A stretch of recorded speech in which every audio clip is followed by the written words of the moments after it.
महाभारत में एक प्रसंग आता है कि जब भगवान श्री कृष्ण ने प्रतिज्ञा लिया कि महाभारत में एक पक्ष से मैं लड़ूंगा और एक पक्ष से मेरी नारायणी सेना, और मैं ऐसे लड़ूंगा बिना अस्त्र शस्त्र के, मैं युद्ध में अस्त्र शस्त्र ग्रहण नहीं करूंगा। दुर्योधन आकर के भीष्म पितामह से बताया कि महाराज मैं गया तो था कृष्ण के पास उसको लेने के लिए, लेकिन उन्होंने अपने आप को दो भागों में विभाजित कर दिया। एक तरफ कहते हैं कि मैं निहत्था रहूंगा और एक तरफ मेरी पूरी नारायणी सेना रहेगी। तो मैंने भी देखा, चालाकी कर दिया, मैंने भी उस निहत्था कृष्ण को छोड़ करके और उसकी नारायणी सेना मांग ली। भीष्म पितामह समझ गए इस दुष्ट का मति तो पहले से ही मारी गई थी, अब अधिक मर गई है। और भगवान श्री कृष्ण के माया को प्रणाम करते हैं भीष्म पितामह कि धन्य हो केशव, क्या आपने लीला रची है। इस दुष्ट को इतना समझ में नहीं आया कि लेना क्या है हमें। कभी कभी हम लोग ऐसे ही निकृष्ट कार्य कर देते हैं, एकदम बिल्कुल भगवान के चरणों के पास पहुंच करके भी, और हम लोग एक सांसारिक तुच्छ वस्तु मांग लेते हैं। जाते हैं भगवान के पास, भगवान हमें ये दे दो, 2 घर दे दो, 4 गाड़ी दे दो, 10-15 लाख रुपए, करोड़ रुपए दे दो। हाँ, बस केवल इतना मांग लेते हैं। क्या फायदा ये मांगने से। यदि भगवान से कुछ मांगना है तो भगवान को मांगिए, भगवान से मत मांगिए। अरे जो आपके हृदय में वो सब भगवान जानते हैं, वो तो घट घट वासी हैं, हम सब में विराजमान हैं, वो हमसे अलग थोड़ी हैं, वो सब कुछ जानने वाले हैं। अब हम उन्हीं के सामने जाकर के बोले कि हमें ये दे दो, ये दे दो, रोते रहे दिन भर। वो ही बोले कि इसको जितना दे दो बस रोते रहता है, रोते रहता है, कितना दो इसको। फिर बोल देते हैं कि तेरे को देना ही नहीं है कुछ। भगवान के पास जाइए तो उनसे प्रणाम करके एक ही बात कहिए कि प्रभु जैसे भी हो, जो भी हो, मुझे कुछ नहीं चाहिए, केवल आप चाहिए और आपका अनुग्रह चाहिए, केवल आपका अनुग्रह चाहिए। जय विधिनाथ हो यही तुम्हारा, करम सुबेगी दास मैं तोरा। मैं आपका दास हूँ, आपका भक्त हूँ, जिस प्रकार से मेरा कल्याण आप चाहते हो बस आप वही करो। मैं आपसे क्या मांगू, इतनी सी मति मेरी, मैं क्या समझ सकता हूं कि मेरे लिए हितकर क्या है और अहितकर क्या है। बस मेरे पर आप अपनी कृपा, अपने अनुग्रह को बरसाते रहिए। अब कछुनाथ न चाहिए मोहि, दीन दयाल अनुग्रह तोरे। हे प्रभु, हे मेरे नाथ, मुझे और कुछ नहीं चाहिए, केवल आपकी कृपा चाहिए। वो दुष्ट दुर्योधन ने भगवान से उनकी सेना मांगी। भीष्म पितामह ने विचार किया कि भगवान ने ऐसा प्रतिज्ञा क्यों किया कि अस्त्र नहीं उठाऊंगा। आज देखता हूं वो खेल खेल रहे हैं तो हम भी उनके पक्के भगत हैं। और भीष्म पितामह ने भी उसी समय प्रतिज्ञा कर ली कि यदि उन्होंने ये प्रतिज्ञा किया है कि अस्त्र नहीं उठाऊंगा तो मैं भी प्रतिज्ञा करता हूं कि युद्ध भूमि में उनसे अस्त्र उठवा के रहूंगा। यदि अस्त्र नहीं उठवाया तो मैं भी गंगा पुत्र भीष्म नहीं। भगवान ने सोचा वाह, भगत भी ऐसे ऐसे मिलते हैं कि जिद कर बैठते हैं कि आप करोगे कैसे नहीं, हम आपसे कार्य करवा के मानेंगे। युद्ध होता है, भयंकर युद्ध, महाभारत का युद्ध, महाभारत सा युद्ध न हो।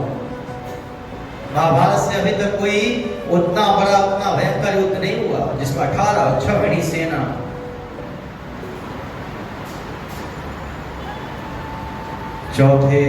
लगभग चौथे दिन के बाद प्रातः काल से ही भीष्म पितामह पांडवों की सेना को मार मार कर एकदम समाप्त करते जा रहे हैं। इधर अर्जुन के अंदर अभी भी यह है कि कैसे इनके ऊपर मैं वार चलाऊं, ये मेरे पितामह है। 18 अध्यायों में गीता जी को सुनने के बाद भी अर्जुन अभी भी थोड़े थोड़े मोह में है। भगवान श्री कृष्ण बार बार कहते हैं कि पार्थ लक्ष्य को देखो अपने। वो तो कहता तो है कि ठीक है, परंतु वो भीष्म पितामह के ऊपर बाण नहीं चलाता। बोला नहीं पितामह इनको मैं कैसे मारूं।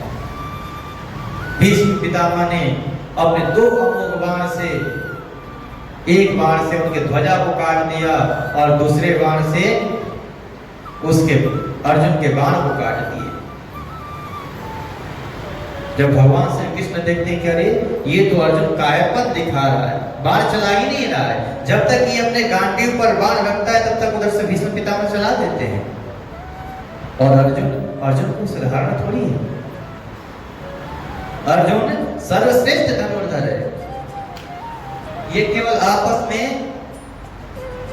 उनको अपने ममता के अंदर समेटे हुए है कि अरे ये तो पितामह हैं, इनके गोद में मैं खेला हूं, इनको बाण से कैसे ले दूं। भीष्म पितामह आज सोच लिए कि आज तो माधव से अस्त्र उठवा ही देना है। बाणों के बरसात करने लगे, ना जाने अर्जुन के कितने सारे रथ को तोड़ दिए। और उन्होंने एक बार ऐसा मारा कि एक गोविंद के इस बाजू में और एक इस बाजू में आकर के लग गया।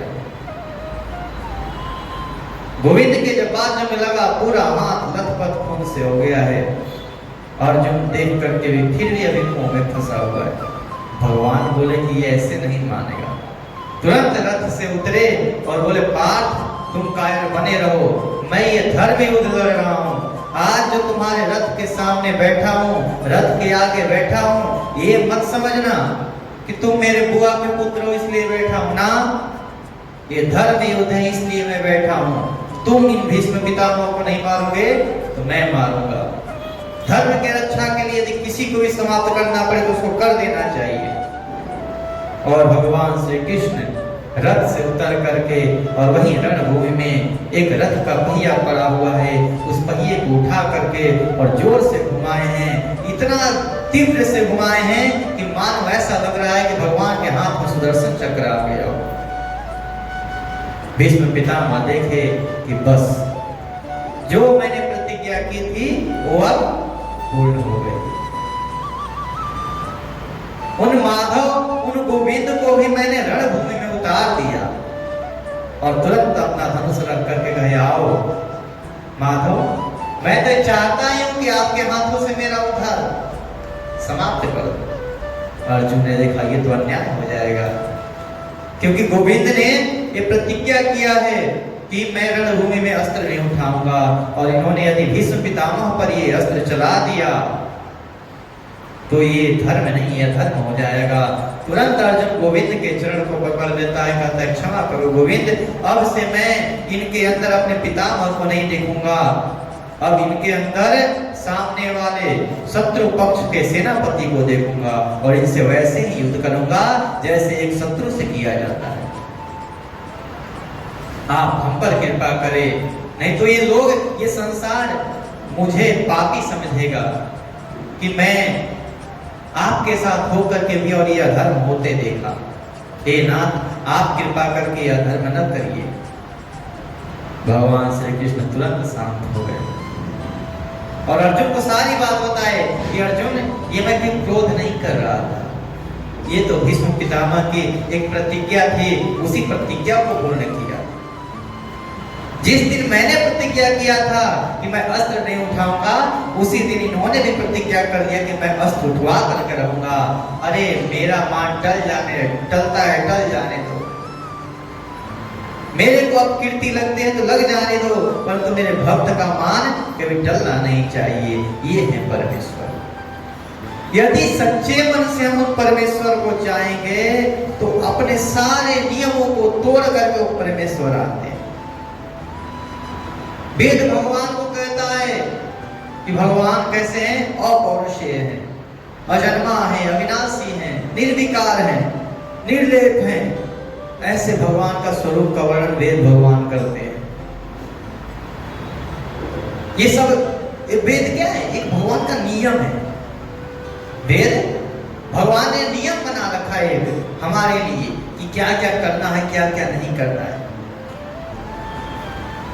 लेकिन भगवान कहते हैं यदि भक्ति किए तो उन सारे नियमों को तोड़ करके भी मैं तुम्हारे सामने आने के लिए तैयार हूं। और ना जाने कितने सारे भक्त उन परमेश्वर को बुलाए हैं। भगवान की मूर्ति में नहीं आते, पाषाण में नहीं आते हैं, परंतु बोले यदि सामने वाला बुलाने वाला यदि हृदय से बुलाए तो मैं पाषाण में आने के लिए भी तैयार हूँ, राम बनने के लिए भी तैयार हूँ, कृष्ण बनने के लिए भी तैयार हूँ। पर कोई बुलाए तो सही, एक बार कोई बुलाए मुझे प्रेम से। उन परमेश्वर को बुलाने में हम लोगों को विलंब है, उनके आने में नहीं। वो तो आने के लिए बिल्कुल अपना वाहन तैयार करके बैठे हुए हैं कि बस तुम बुलाओ तुरंत आ जाए।